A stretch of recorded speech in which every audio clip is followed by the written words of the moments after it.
우리는 계속해서 사도신경을 따라서 우리가 무엇을 믿는지 또 왜 그렇게 믿는지를 살펴보고 있습니다. 먼저 천지를 지으신 성부 하나님에 대해서 우리가 살펴보았죠. 또 우리를 구원하신 예수 그리스도에 대해 우리가 믿는 것이 무엇인지를 조목조목 살펴보았습니다. 오늘은 이제 성령을 공부할 차례입니다. 성령에 대한 고백을 살펴보겠는데요. 사도신경은 이렇게 고백합니다. 성령을 믿사오며 나는 성령을 믿습니다.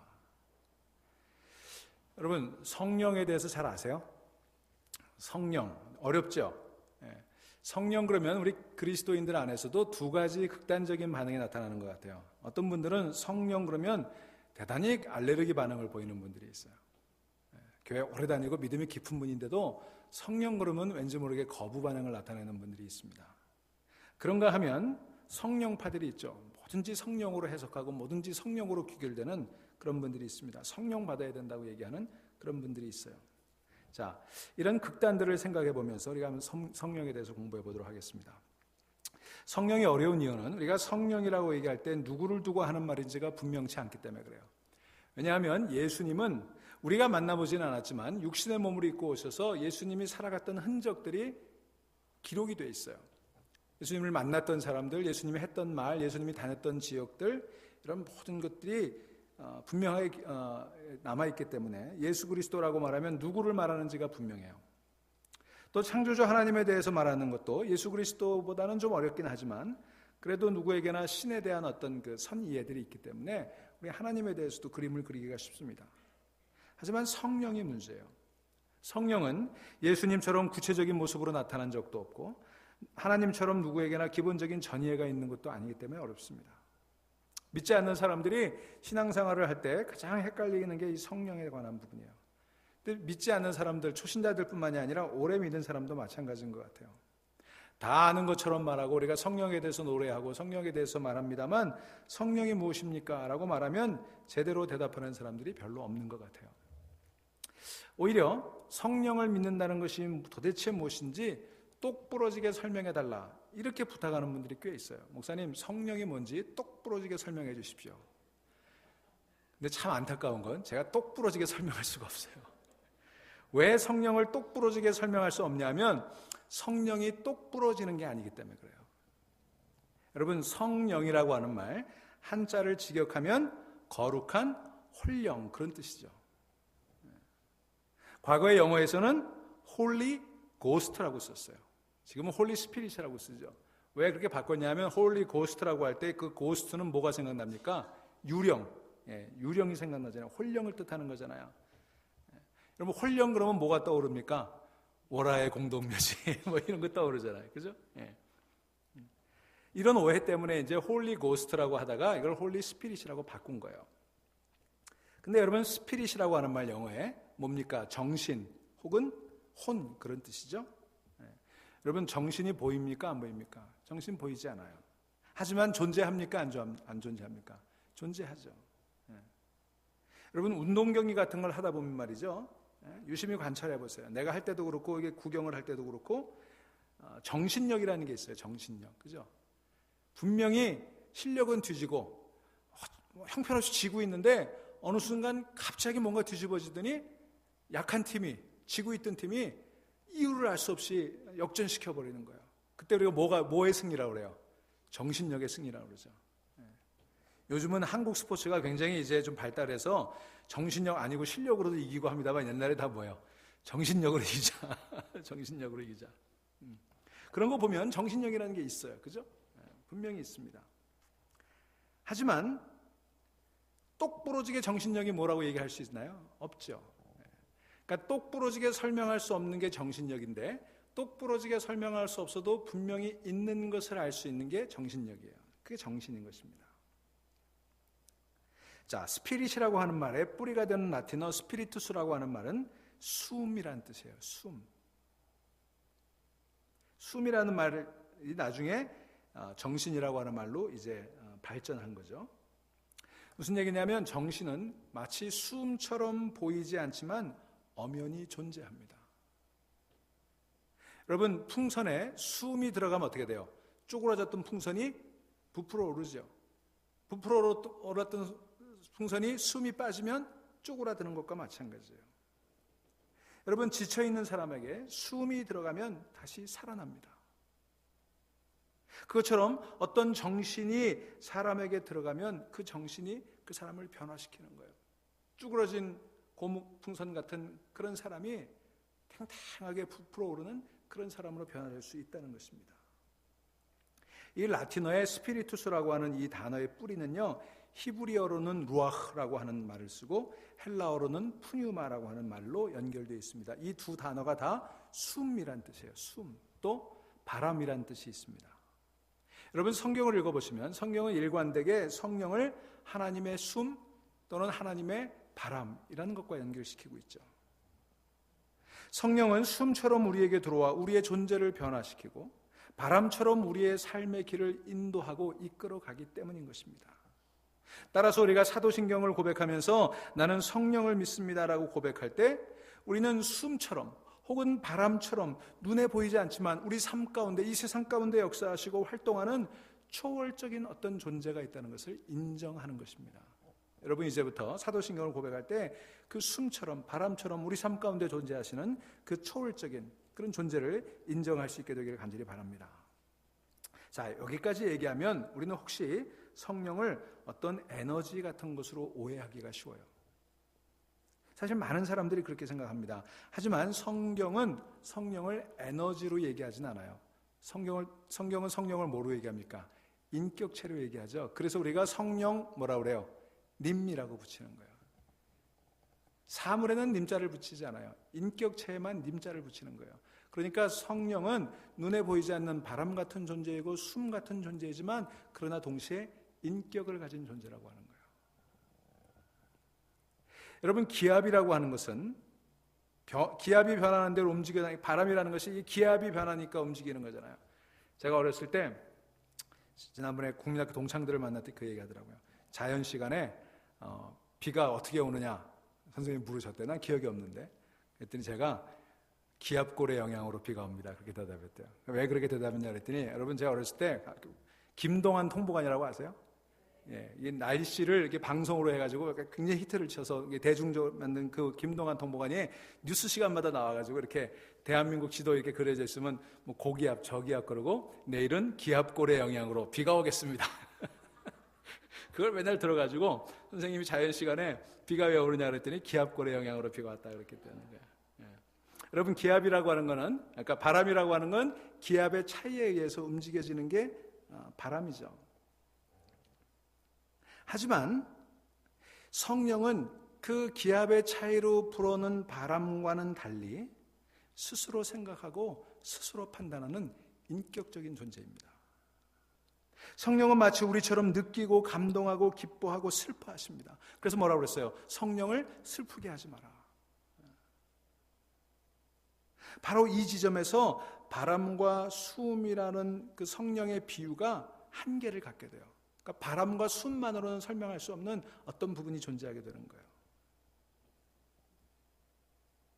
숨이나 바람이 느끼고 생각하고 결정하지는 않잖아요. 그죠? 그러니까 성령을 비유할 때 숨과 바람 같은 그런 어떤 효과와 그런 비유들을 할 수 있지만 그것만으로는 성령을 다 설명할 수 없다는 거예요. 이런 맥락에서 여러분, 창세기 첫 대목을 유심히 관찰할 필요가 있습니다. 창세기를 딱 펴시면 1장 1절과 2절에 이렇게 기록이 되어 있죠.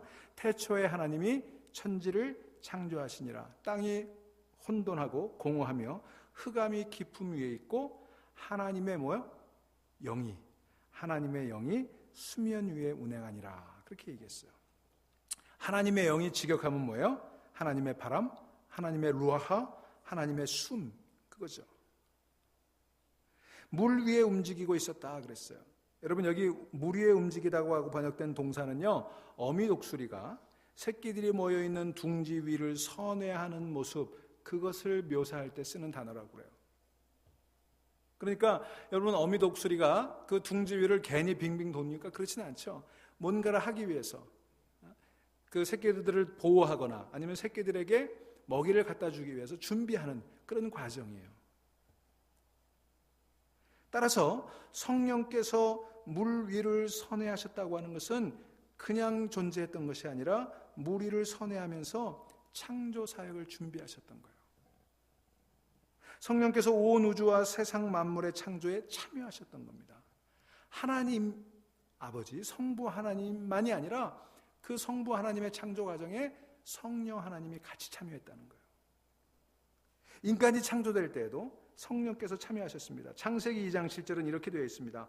여호와 하나님이 땅의 흙으로 사람을 지으시고 생기를 그 코에 불어넣으시니 사람이 생령이 되니라, 이렇게 얘기해요. 여기 생기라고 번역된 거, 이 말은요 직역하면 생명의 숨이란 뜻이죠. 기는 숨 아닙니까? 그러니까 생명은 곧 하나님을 의미하므로 하나님의 숨, 즉 성령을 가리키는 거예요. 생기라고 하는 말이에요. 여러분, 흙덩어리가 생명이 된 것, 흙덩어리가 사람이 된 것 무엇에 의해 가능한 거예요? 하나님의 숨, 다시 말하면 성령에 의해서 가능해졌다는 것입니다. 이것은 우리 인간 존재에 대한 매우 중요한 통찰을 제공해 주는 이야기예요. 인간이 되기 위해서 가장 필요한 게 뭐예요? 하나님의 숨이라는 거예요. 하나님의 성령이에요. 아담과 하와가 육체를 입고 있었으면서도 영이신 하나님, 우리가 하나님은 영이시라고 고백하죠. 영이신 하나님과 막힘없이 소통할 수 있었던 이유가 뭐예요? 그들에게 하나님의 숨, 하나님의 영이 있었기 때문에 그래요. 그 하나님의 숨이 충만했기 때문에 그들이 에덴 동산에서 하나님과 함께 거닐고 하나님과 대화할 수 있고 하나님과 대면할 수 있었던 거예요. 불행히도 죄가 인간 가운데 들어오면서 인간에게 주어진 그 하나님의 숨이 점점 약해졌어요. 그 숨이 점점 막혔어요. 그로 인해서 인간은 점점 하나님과 소통할 수 없는 존재가 되어버린 것입니다. 이게 오늘 우리 인간의 비극이고 오늘 우리가 사는 이 세상의 문제가 바로 여기에 있는 거예요. 우리 예수님께서 그토록 성령을 강조하신 이유가 거기 있습니다. 하나님과 인간과의 관계를 다시 회복하는 데는 뭘 회복해야 돼요? 잃어버린 하나님의 숨을 회복해야 되는 거예요. 그래서 예수님께서 끊임없이 볼 눈이 있는 사람은 보아라, 들을 귀가 있는 사람은 들어라라고 말씀하신 이유가 마음의 눈을 떠야 하나님께서 성령을 통해 역사하고 계심을 볼 수 있다, 그런 뜻이에요. 우리가 사는 이 세상은 성령의 임재로 가득한 하나님의 나라이니 그 나라를 보고 그 나라를 살아야 되기 때문에 성령을 받지 않으면 그 나라를 볼 수가 없는 거잖아요. 성령의 숨을 가져야만 진정으로 산 것이고 성령의 바람을 의지하고 가야만 하나님의 뜻을 이룰 수 있기 때문에 그토록 성령을 강조하셨던 거예요. 그래서 예수님 이 땅을 떠나가시면서 무엇을 약속하셨죠? 성령을 보내주마. 내가 보혜사를 보내주겠다. 성령을 보내주겠다. 너희가 성령을 기다려라. 그것을 기다리며 기도해라. 그렇게 약속하셨고요. 그 약속대로 이루어진 거예요. 따라서 예수를 믿는다고 하는 것은 다른 말로 하자면 성령을 호흡하는 것이고, 예수를 믿는다고 하는 것은 성령의 인도를 따라 살아가는 것이라고 말할 수가 있는 것입니다. 더 이상 예수님은 육신으로 우리 가운데 존재하지 않으시죠. 무엇으로 존재하세요? 예수의 영, 성령으로 존재하세요. 그러므로 우리는 이제 그 성령의 인도를 따라 살아가야 되는 거예요. 아담의 코에 하나님의 숨이 들어가 생명체가 된 것처럼 성령이 우리 안에 머물 때 우리는 참된 삶을 살아가게 되는 것입니다. 어둠과 혼돈과 무질서의 세상에 성령의 바람이 개입되었을 때 그 세상에 질서가 잡히고 빛이 임하고 규모가 잡혔던 것처럼 오늘 우리들 세상에도 성령이 다시 오셔야 이 무질서한 세상, 이 흑암의 권세가 지배하는 이 세상이 다시 질서의 세상, 참빛의 세상이 된다고 하는 것입니다. 그러니까 여러분, 성령은 있어도 되고 없어도 되는 그런 게 아니에요. 우리 신앙생활 하는데 난 성령 좀 거북스러워, 나는 좀 성령하고 안 맞는 것 같아, 이렇게 얘기할 수 있는 취향의 문제가 아니라니까요. 여러분, 이 시간부터는 나는 성령과는 상관이 없어, 내 신앙 스타일은 성령 스타일이 아니야, 이렇게 말씀하지 마세요. 성령이 없으면 우리의 신앙은 무너져 버리는 거예요. 자, 그래서 오늘 우리가 읽은 말씀은요, 사도행전 말씀을 읽었는데, 여러분, 기독교 역사에서 중요한 순간들이 있지 않겠어요? 역사가 이렇게 변화되는, 또 비약하고 확산되는 어떤 그런 중요한 순간들이 있는데, 기독교 역사에서 대단히 중요한 순간 가운데 하나예요. 전환점이 이루어졌던 순간 중에 하나예요. 여러분, 이제 예수님 승천하시고 예루살렘에서부터 이 교회가 시작이 되지 않았습니까? 그 예루살렘에서부터 시작된 교회가 이제 유다 전 지역으로, 그리고 이방 지역으로 퍼져나가기 시작을 합니다. 그래서 그 아시아의 경계선까지 까지 넘어서 이제 유럽으로 뛰어넘게 되는 그 배경이 되는 본문이 오늘 본문이에요. 자, 바울은요 3번에 걸쳐 전도 여행한 걸 알고 계시죠? 첫 번째 전도 여행, 두 번째 전도 여행을 하는데, 첫 번째 전도 여행을 통해서 이제 소아시아 지역, 지금으로 말하면 터키의 남부 지방입니다. 그 지역을 쭉 전도했어요. 아직 그는 유럽으로 건너갈 계획을 갖고 있지 않았어요. 첫 번째 전도 여행에서 소아시아를 여행한 그는 이제 이 소아시아의 북쪽 지방, 지금의 터키 북쪽 지방을 여행하면서 이제 전도를 해야 되겠다, 이런 계획을 가지고 있었어요. 그런데 그런 계획을 세우고 그렇게 노력을 하는데 그 길이 자꾸 막히기 시작합니다. 일이 잘 안 되는 거예요. 거듭 문이 막히는 걸 경험하면서 바울의 마음속에 혹시나 성령께서 내 길을 막으시는 게 아닌가, 그런 생각이 들기 시작을 했습니다. 그래서 바울은 고민에 빠졌어요. 자기 계획이 자꾸 좌절되는 데는 필시 무슨 뜻이 있을까? 여러분, 우리 교회도 그렇지 않습니까? 교회가 무슨 계획을 세우고 열심히 하는데 그게 일이 안 될 때가 있어요. 여러분, 그러면 빨리 하나님께서 나를 향한 어떤 다른 뜻을 가지고 계신지 물어야 되는 거예요. 자, 그런 역경에도 불구하고 원래 계획대로 밀어붙여야 될지 아니면 다른 방향을 찾아야 될지 두고 기도를 했을 거예요. 그러던 중에 어느 날 환상을 보게 되었습니다. 그 환상 중에 마케도니아 사람, 마케도니아는 지금 그리스의 북쪽이죠. 그 그리스의 북쪽에 있는 이 마케도니아 지방 사람이 하나 나타나서 바울 앞에서 우리 마케도니아로 건너와라, 그리고 우리에게 도와달라, 그런 환상을 본 거예요. 그 환상을 보고 나서 처음에 그는 혼란스러웠을 거예요. 하나님께서 유럽으로 자신을 인도하시는 것을 알 것 같지만 전혀 예상치도 않았고 전혀 계획하지 않았었거든요.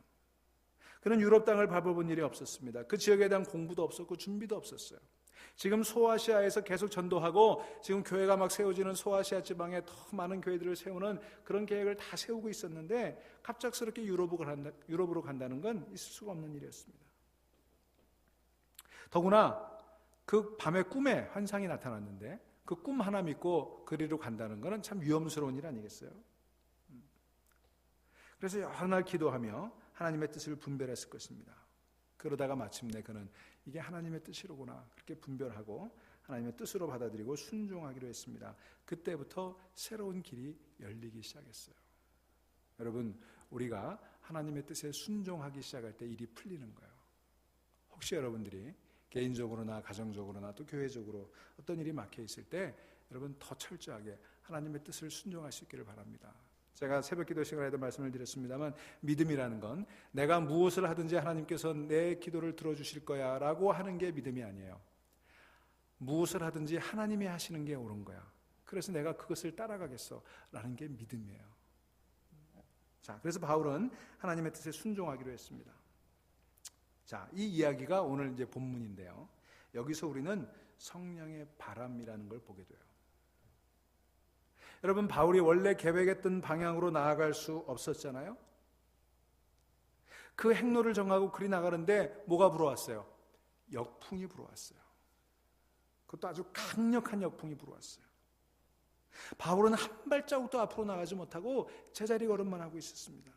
그러던 중에 그는 환상을 통해서 성령의 바람이 불어가는 그 방향으로 자기의 삶을 바꿨던 거예요. 자기의 진로를 바꿨던 거예요. 성령의 바람이 부는 쪽으로 방향을 정하자 바울의 진로가 활짝 열렸던 거예요. 유럽의 관문이라고 불렸던 빌립보를 가게 되었고 그곳에서 며칠 동안 기도하며 준비를 합니다. 여러분, 이 빌립보는 이제 마게도니아의 첫 성이라고 그랬어요. 그러니까 유럽으로 건너가는 첫 도시였어요. 그곳에 가서 기도하는데 여러분, 전도의 문이 열린 그 순간 얼마나 긴장이 됐겠습니까? 그렇게 기도하면서 이제 안식일이 되어서 안식일을 지키는 유대인들이 어디 있나 하고 성문 밖 강가로 나가봤어요. 그랬더니 마침, 여러분 성경에 보면 이 마침이라는 단어가 참 많이 나오죠. 세상 사람들이 볼 때는 우연 같고 정말 신기한 그런 일이지만 하나님이 예비하신 거예요. 마침 그곳에 기도하기 위해 모인 유대인들이 있었습니다. 그들에게 복음을 전하기 시작했어요. 그리고 그곳에서 복음을 들었던 사람들 가운데 루디아라고 이름하는 여인이 거기 있었습니다. 그는 옷감 장수였어요.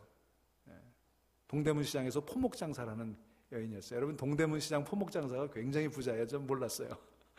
조그만 가게 가지고 있는데도 굉장히 괜찮은 사업이더라고요. 그러니까 이 루디아는 자색 옷감, 이 자색 옷감은 귀부인들이 주로 쓰는 그런 옷감이었어요. 어떤 분이 여러분 베로도라고 그러죠, 벨벳. 그 옷감이었다고 그래요. 아주 고급 옷감을 다루는 그런 여성 사업가였어요. 굉장히 영향력이 있는 그런 성공한 여성 사업가였던 것 같아요. 자, 그 루디아를 만난 거예요. 바울이 복음을 전할 때 루디아에게 어떤 일이 일어났는지 여러분 오늘 본문 14절을 보시기 바랍니다. 16장 14절.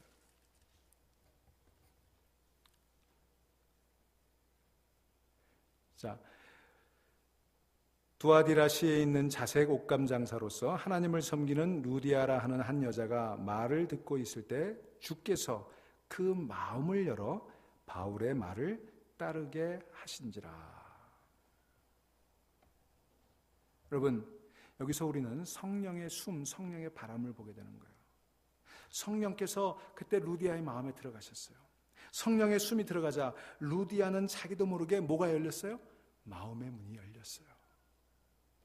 루디아 자신도 이해할 수 없는 일이 일어난 것입니다. 한마디도 놓쳐서는 안 된다는 심정으로 바울의 설교에 귀를 기울이게 됩니다. 바울이 설교를 마치자 루디아는 그 자리에서 집안 식구들과 함께 세례를 받고 바울에게 이렇게 얘기해요. 15절 말씀. 만일 나를 주 믿는 자로 알거든 내 집에 들어와 유하라 하고 강권하여 머물게 하니라. 그 이후로 루디아는 여러분이 아시는 것처럼 바울의 유럽 선교를 위한 든든한 후원자가 되었어요. 어쩌면 루디아는 그냥 성공한 사업가, 수완 좋은 포목장사 그렇게 끝내버렸을 그의 인생이 두고두고 2000년이 지난 지금까지도 성경에 기록이 되어서 복음이 유럽으로 전파되는 그 일의 든든한 동역자가 되었던 믿음의 여인 루디아로 기억이 되게 된 것입니다. 여러분, 우리는 여성교회 이 성경에 나오는 여성 인물들을 이름을 붙이지 않습니다만 많은 교회들이 여성교회 이름을 할 때 성경에 나오는 이 여성 인물들을 이름 붙이죠. 그때 빠지지 않는 게 루디아예요. 어느 교회가 루디아 회가 있어요. 여러분, 그가 바울을 만나서 성령의 숨을 받아들이지 않았다면, 성령이 그의 마음의 문을 열어주시지 않았다면 그냥 그는 이 세상에서 성공한 사업가로 잘 먹고 잘 살다가 그냥 그 인생이 끝나버렸을 거예요. 하지만 성령의 숨은 이처럼 사람의 마음을 변화시키고 또한 삶을 변화시켜 오랜 세월 교회사의 길이 빛나는 인물로 변화시켰다는 것입니다. 사랑하는 여러분, 오늘 이 저녁에 여러분이 이 설교를 듣는 동안에 성령께서 여러분의 마음을 만져주시기를 간절히 바랍니다. 여러분의 마음을 열어주시기를 간절히 바랍니다. 기도할 때 성령께서 정말 내 완고한 마음 열어주셨으면 좋겠어요. 여러분은 정말 루디아처럼 성령의 숨을 느껴보신 적이 있습니까? 성령의 숨이 들어와 상상할 수 없었던 그런 일이 일어나고 아무리 노력해도 되지 않던 그런 일들이 가능해지는 그런 변화를 경험해 보신 적이 있습니까? 여러분, 성령의 숨이 우리 내면에 들어오면 우리는 그런 변화를 경험하게 되는 거예요. 무엇보다도 성령의 숨이 우리 내면에 들어오면 우리는 자신의 본 모습을 깨닫고 진실로 회개하게 됩니다. 그래서 주님께서는 요한복음 16장 8절에서 이렇게 말씀하셨어요. 그가 와서는 그 앞에 7절, 요한복음 16장 7절에 보혜사 성령을 보내주겠다 그 약속이 있거든요. 그래서 16장 8절에 그가 와서 죄에 대하여 의에 대하여 심판에 대하여 세상을 책망하시리라 그렇게 얘기해요. 여러분, 성령의 숨이 내 안에 들어오지 않으면 우리는 자신의 죄성을 제대로 자각할 수가 없어요. 여러분, 거울에 비춰보지 않고서는 자기 자신의 모습을 볼 수 없는 것과 마찬가지입니다. 성령의 숨이 우리 안에 들어오면 마치 거울로 자신을 비추어 보듯이 우리는 우리 내면을 볼 수 있게 돼요. 우리 내면의 상처들, 우리 내면에 일그러진 그런 모습들을 보게 되는 거예요. 생애 처음으로 자신의 내면에 무엇이 들었는지를 목도하게 되면 여러분, 우리는 통곡하지 않을 수가 없어요. 왜? 너무나 정말 죄로 가득 찬 우리의 모습을 볼 수 있기 때문에. 자신의 죄성에 눈뜨고 그 죄성으로 인해 절망해 보지 않았다면 여러분, 아직 성령의 숨을 받아본 일이 없다고 해도 과언이 아닐 거예요. 그러나 성령의 숨이 우리 내면에 들어오면 우리는 예수 그리스도를 인격적으로 만나게 되고요, 창조주 하나님을 믿게 되는 것입니다. 여러분, 믿음이라는 건요, 만드는 게 아니에요. 생기는 거예요. 그죠? 믿음은 내가 막 공부하고 내가 막 노력해가지고 믿음을 만드는 게 아니에요. 믿음은 생기는 거예요. 여러분, 믿는 게 아니라 믿어지는 거예요.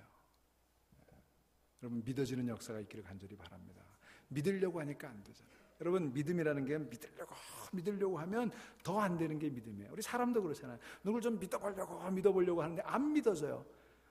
근데 어떤 사람은 그냥 믿어져요. 그 사람이 하는 거, 그 사람이 하는 모든 행동들, 말들 다 믿어져요. 그런 사람들 있지 않습니까? 여러분, 저는 참 감사한 게요, 저는 성경이 믿어진다는 게 참 감사해요.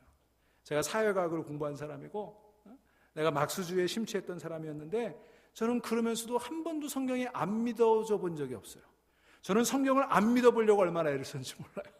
성경은 틀렸어. 성경은 틀려먹었어. 기독교는 잘못됐어. 내가 공부하는 이 철학이, 이 막스주의가 오라. 그러면서 성경을 안 믿어보려고 애를 쓰는데, 여러분, 성경을 안 믿는 게 너무나 힘든 거예요. 여러분, 우리 마음 스스로 조정할 수가 없습니다. 성령의 숨이 우리 안에 들어올 때 우리 마음이 변화되게 되는 거예요. 여러분, 성령의 숨이 여러 번에 들어와서 여러분, 성경이 믿어지고 예수 그리스도가 내 구주로 고백되어지는 그런 역사가 일어날 수 있기를 주의 이름으로 축원합니다. 성령이 들어오면요, 그뿐만 아니라 성령의 숨이 우리 안에 들어올 때 우리의 성품이 변하고 우리의 기질이 변하고 감정과 정서가 달라지고 말하고 행동하는 게 달라지는 거예요. 그걸 우리는 성령의 열매라 그렇게 얘기하죠. 여러분, 나무 안에 사과의 본성이 들어있으면 사과가 열리는 거고, 그 나무 안에 복숭아의 본질이 들어있으면 복숭아가 열리는 거예요. 그죠? 복숭아 나무가 아무리 사과를 맺어보려고 노력해도 안 되는 거예요. 복숭아 나무가 밤잠을 안 자고 내가 사과를 맺어야지 발버둥을 쳐도 복숭아밖에 열리지 않는 것과 마찬가지예요. 여러분, 우리 안에 성령의 숨이 없으면 우리의 욕망과 상처가 자라나 쓰디쓴 열매를 맺을 수밖에 없어요. 그러나 성령의 숨이 우리 안에 들어오면 성령의 열매가 맺히게 되는 줄로 믿습니다. 그래서 성령의 열매예요. 제가 처음 이 교회에 부임해가지고 수요일날 성령의 9가지 열매 강연을 했죠. 여러분 기억나시는지 모르겠어요. 그때 제가 말씀드린 게 있어요. 맨 마지막에. 왜 성령의 열매냐? 이건 내 인격의 열매가 아니에요. 내가 인격 수련하고 내가 명상하고 내가 묵상하고 내가 공부해서 내가 맺는 열매가 아니에요. 성령의 열매를 맺는 주체가 누구예요? 성령이에요. 그러니까 사랑과 희락과 화평과 오래 참음과 자비와 양성과 충성과 온유와 절제, 이 열매를 맺으려고 여러분이 백날 애를 써도 맺을 수가 없어요. 성령이 맺어주셔야 돼요. 그래서 열매가 성령의 열매예요. 여러분, 사도 바울이 그래서 이렇게 얘기하는 거예요. 갈라디아서 5장 16절, 여러분은 성령께서 인도하여 주시는 대로 살아가십시오. 그러면 육체의 욕망을 채우려 하지 않을 것입니다. 또 갈라디아서 5장 22절로 23절에서 성령의 열매는 사랑과 기쁨과 화평과 인내와 친절과 선함과 신실과 온유와 절제입니다. 이것을 막을 법이 없습니다. 그랬어요. 여러분, 이걸 막을 법이 없어요. 왜? 성령의 역사이기 때문에. 사랑하는 여러분, 여러분은 정말 바울처럼 성령의 바람을 경험해 보신 적이 있으십니까? 성령의 바람은요, 바울에게만 불지 않습니다. 성령의 바람은 오늘 이 시간 저와 여러분에게도 부는 줄로 믿습니다. 여러분, 이 세상에 바람이 없는 곳이 있나요? 여러분, 바람이 없는 곳이 없어요. 성령의 바람은 그와 마찬가지로 늘 언제 어디서나 불고 있다고 하는 것입니다. 문제는 우리가 그 바람을 인정하지 않고 우리 자신을 그 바람에 맡기지 않기 때문에 문제가 있는 거예요. 우리는 성령의 바람에 이끌려 살기보다는 우리 자신의 계획대로 일을 추진하고 싶어 하죠. 그래서 우리는 어려서부터 무슨 말을 듣고 자랐어요? 너 커서 뭐가 될래? 네 인생의 목표가 뭐냐? 우리는 목표를 세우고 그 목표를 향해 부지런히 달려가는 게 미덕인 줄 알고 살아왔어요. 여러분, 신앙생활하면서도 우리는 그래요. 성령께서 원하시는 일을 하기보다는 내가 하고 싶은 일을 하려고 합니다. 그래서 때로는 바람을 거슬러 갑니다. 하나님이 기뻐하시는 일이 아닌지 뻔히 알면서도 우리는 눈을 질끈 감고 고개를 푹 숙이고 그 바람을 거슬러 내 목적지에 이르려고 발버둥을 치는 거예요. 여러분, 제가 오늘 이 말씀을 준비하고 묵상하는데 이런 생각이 들었어요. 여러분, 성령을 의지하고 산다는 게 뭘까? 여러분, 마치 돛담배로 항해를 하는 것과 같다는 생각이 들었어요. 여러분, 바람이 불면 돛에 그 바람을 받아 항해를 하죠. 돛담배는 그렇게 갑니다. 바람이 강해지면 돛을 낮춥니다. 그리고 아예 바람이 없으면 노를 젓기는 하지만 언제까지 기다려야 돼요? 바람이 불기까지 기다려야 돼요. 여러분, 그렇기 때문에 돛담배로 항해하는 사람은 뭐에 민감해야 돼요? 바람에 민감해야 돼요. 바람의 방향도 잘 알아야 하고 바람의 성질도 잘 알아야 되는 것입니다. 성령을 의지하고 사는 것도 꼭 이와 같아요. 여러분, 우리가 성령을 조종할 수 없잖아요. 성령을 내 마음대로 이래라 저래라 할 수 없잖아요. 성령이 나를 조종할 수 있는 것이지. 아무리 바람에 익숙한 뱃사람이라고 하더라도 바람을 조종할 수는 없어요. 우리가 할 수 있는 일은 성령의 바람에 예민해지고 그 바람에 우리 자신을 온전히 맡기고 그 바람이 인도하는 대로 항해해 가는 것뿐인 것입니다. 때로 바람은 우리가 원하는 곳으로 데려다 주기도 하지만 그러나 경우에 따라서는 우리가 전혀 원하지 않는 곳으로 우리를 데려가기도 합니다. 마찬가지로 성령께서는 때로 전혀 계획이 없는 곳으로 우리를 데려가시기도 합니다. 바람의 경우처럼 처음에는 그것이 당혹스럽고 난처해 보지만 나중에 보면 그것이 더 큰 축복이 되는 거예요. 여러분, 이 미국에 왜 오셨어요? 태평양 건너 바람 타고 오셨어요? 예. 여러분, 하나님께서 인도하신 대로 온 거예요. 내가 여기 오고 싶지 않았지만, 내가 이 자리를 전혀 계획하지 않았지만 하나님의 바람이, 하나님의 숨이 우리를 이곳까지 인도해 오신 거예요. 여러분, 그리고 이 자리가 큰 축복의 자리인 줄로 믿으시기를 바랍니다.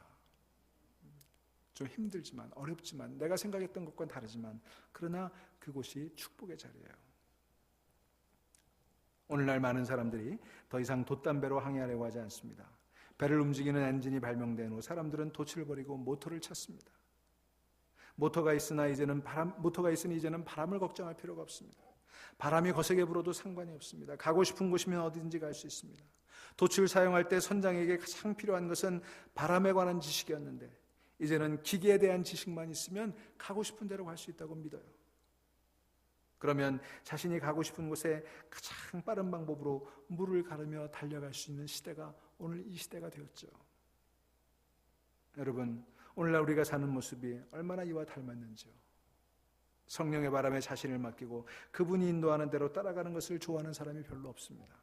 이제는 각각 자기의 엉덩이에 모터 하나씩 달고 그 모터가 움직이는 대로 우리는 빠르게 내가 원하는 목적지를 향해 달려가고 있습니다. 모터보트를 탄 사람이 바람에 대해 신경 쓰지 않든 우리는 성령에 대해 신경 쓰지 않습니다. 내가 가진 능력으로 내가 가고 싶은 곳으로 내가 원하는 속도로 달려갈 수 있기 때문에 설령 성령이 있다 해도 그것 없이 얼마든지 행복할 수 있다는 그런 자신감을 가지고 살아가는 게 오늘 우리들 아닙니까? 그러나 여러분, 이 착각을 버려야 되는 거예요. 여러분, 이것이 사단이 우리에게 심어준 가장 큰 속임수예요. 인간은 물질만으로 행복할 수 없도록 창조되었고 인간은 스스로 주인이 될 수 없도록 만들어진 피조물이에요. 우리는 불가피하게 성령의 바람, 하나님의 숨이 이끌어가는 대로 살아가야만이 행복하게 만들어진 존재예요. 만일 우리가 물질에만 만족하고 우리 자신의 주인이 되어 자신만의 판단과 결정대로 살아간다면 결코 우리는 참된 만족을 얻을 수가 없어요. 여러분, 그래서 우리가 정말 인생이 모터보트 단 것처럼, 모터를 단 보트처럼 그렇게 빨리 달려왔지만, 가고 싶은 대로 갔지만 여러분, 거기서 행복하셨어요? 많이 갖게 되고 많이 누리게 되었지만 가진 것 때문에 행복해 보셨습니까? 누리는 것 때문에 행복해 보셨어요? 여러분, 그런 인생은요, 바다에 떠다니는 나무 막대기처럼 포효하고 허비되고 말 것입니다. 여러분, 우리는 성령의 숨을 마셔야만 참된 만족을 얻을 수 있고 성령의 바람을 타야만이 우리 인생이 표류하지 않을 수가 있는 것입니다. 참 아이러니한 건 성령의 바람에 맡기고 항해하는 것이 우리 눈에는 표류하는 것처럼 보인다는 거예요. 우리 자신의 방법으로 우리가 원하는 대로 우리가 가고 싶은 곳으로 다니던 버릇 때문에 그런 거죠. 그것이 제대로 사는 것이라고 생각하고 평생 살다 보면 자신이 평생토록 표류했다는 사실을 그제서야 깨닫게 되는 거예요. 그러나 이미 늦지 않았습니까? 하지만 성령의 바람에 예민하게 반응하면서 그 바람의 이끌림을 따라 평생을 산 사람은 그 인생이 표류한 것처럼 보이지만 그러나 마지막에 자신의 생애를 돌아보면 우리는 이렇게 고백할 수 있는 거예요. 주님이 이루셨다. 주님이 이루셨다. 사랑하는 여러분, 여러분 성령을 믿으십니까? 여러분이 믿으신다면 참 잘하셨습니다. 더욱 성령을 사모하시기 바랍니다. 끊임없이 성령의 숨으로 호흡하시기를 바랍니다. 여러분, 그래서 성령을 호로 호흡하는 게 기도예요. 영혼의 호흡을 기도라고 말하잖아요. 그래서 끊임없이 기도하라고 한 이유가 그거예요. 영혼이 호흡해야 되니까, 성령의 숨으로 호흡해야 되니까. 영적으로 깨어있어 늘 성령의 인도하시는 손길을 지켜보는 여러분 될 수 있기를 바랍니다. 돛담배 안에서 눈을 감고 바람을 느끼는 선장처럼 늘 성령의 바람을 느끼며 그분이 인도하는 대로 살아갈 수 있도록 힘쓰시는 여러분 되시기를 바랍니다. 혹 여러분들 가운데 아직도 성령이 믿어지지 않은 분들이 있습니까? 여러분 눈을 들어 위를 쳐다보시기 바랍니다. 성령의 바람이 지금 불고 있습니다. 눈을 돌려 여러분의 내면을 들여다보십시오. 성령의 숨이 있어야 합니다. 성령의 숨을 끊임없이 들이마셔 그 숨으로 살지 않으면 우리에게는 소망이 없기 때문입니다.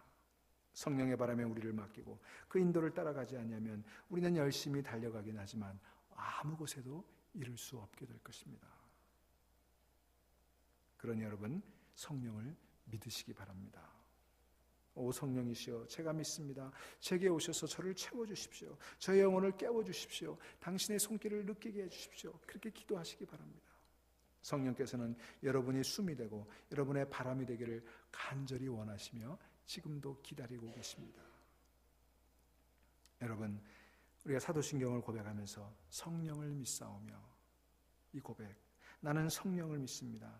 저와 여러분, 우리 모두가 참되게 이 고백을 할 수 있으면 좋겠습니다. 매일같이 성령의 깊은 숨을 쉬어 충만히 살아있었으면 좋겠습니다. 저와 여러분의 인생이 모터보트가 아니라 돛담배가 되어서 성령의 바람을 따라 살아가면 얼마나 좋을까요? 그래야만 마땅히 우리가 이르게 될 그 목적지에 이르게 될 것이고, 또한 항해하는 동안에 하나님의 놀라운 신비를 맛보게 될 거예요. 그